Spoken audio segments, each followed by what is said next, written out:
गरुड़ पुराण के प्रेत खंड में मृत्यु के बाद आत्मा की स्थिति का अत्यंत गूढ़ और भयावह वर्णन मिलता है, जो मनुष्य को उसके कर्म के परिणाम के सजीव अनुभव कराता है। जब किसी व्यक्ति का दाह संस्कार किया जाता है और उसका स्थूल शरीर अग्नि में जलकर भस्म हो जाता है, तब भी उसकी जीवात्मा तुरंत मुक्त नहीं होती, बल्कि कुछ समय तक उसी शमशान के आसपास रहती है। विशेष रूप से दाह संस्कार के बाद का पहला 1 घंटा आत्मा के लिए अत्यंत कष्टदायक और भ्रम से भरा होता है। उदाहरण के लिए, जब सभी परिजन और मित्र अंतिम विदाई देकर शमशान से चले जाते हैं, तब आत्मा अकेली अपनी जलती हुई चिता और राख के पास खड़ी रहती है, यह समझने में असमर्थ कि अब उसका शरीर समाप्त हो चुका है और वह इस भौतिक संसार का हिस्सा नहीं रही।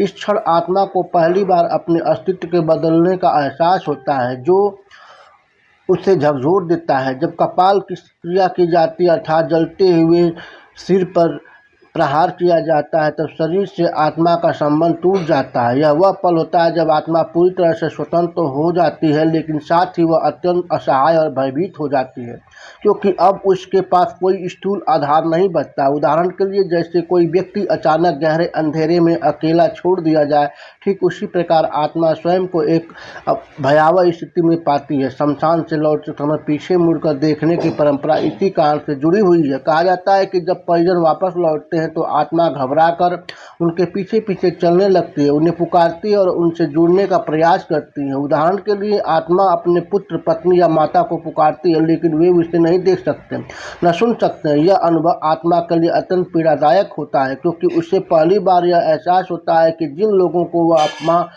अपना मानती है, वे अब उससे अलग हो चुके हैं। यह स्थिति उसे गहरे मोह और भय में डाल देती है। वह स्वयं को ठगा हुआ महसूस करती है। कुछ समय तक आत्मा के चारों ओर एक सूक्ष्म सुरक्षा कवच बना रहता है, जो उसे बाहरी नकारात्मक शक्तियों से बचाता है, लेकिन जैसे जैसे समय बीतता है, यह कवच कमजोर होने लगता है और तब आत्मा को शमशान में उपस्थित अन्य अतिरिक्त आत्माएं, प्रेत और भूत दिखाई देने लगते हैं। उदाहरण के लिए, ये आत्माएं विकृत और डरावने रूप में होती हैं, जो अपने अधूरे कर्मों और इच्छाओं के कारण भटक रही होती हैं। यह दृश्य आत्मा को और अधिक भयभीत कर देता है, क्योंकि वह स्वयं को उनके बीच असुरक्षित महसूस करने लगती है। इसी दौरान आत्मा को अपने पूरे जीवन का एक विस्तृत चित्र भी दिखाई देने लगता है, जिसे जीवन समीक्षा कहा जाता है। इससे उसे अपने हर अच्छे और बुरे कर्मों का अनुभव पुनः होता है। उदाहरण के लिए, यदि उसने किसी को दुख दिया तो वह वही पीड़ा स्वयं महसूस करती है, और यदि उसने किसी को सहायता की तो उसका सुख भी अनुभव करती है। यह मानसिक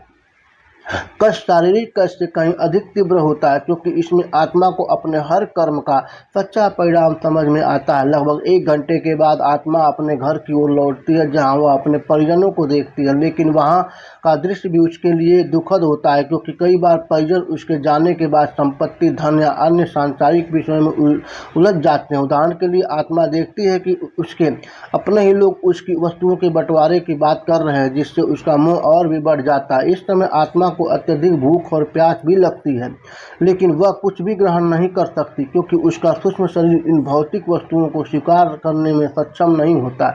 यह स्थिति उसे और अधिक पीड़ा और असहायता का अनुभव कराती है। कुछ समय बाद आत्मा को दिखाई देने लगते हैं जो अत्यंत भयानक और कठोर रूप में होते हैं।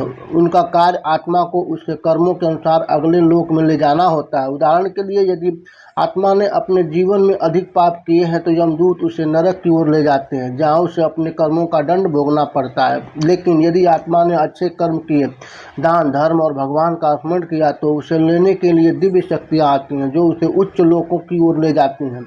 इस प्रकार गरुड़ पुराण हमें यह सिखाता है कि मृत्यु के बाद की यात्रा केवल एक कल्पना नहीं, बल्कि हमारे कर्मों का प्रत्यक्ष परिणाम है। यह वर्णन हमें डराने के लिए नहीं, बल्कि हमें सही मार्ग पर चलने के लिए प्रेरित करने के लिए किया गया। उदाहरण के लिए, यदि हम अपने जीवन में सत्य, करुणा, दान और धर्म का पालन करते हैं, तो हमारी आत्मा को इस कठिन यात्रा में कम कष्ट होता है और वह आसानी से उच्च अवस्था को प्राप्त कर सकती है।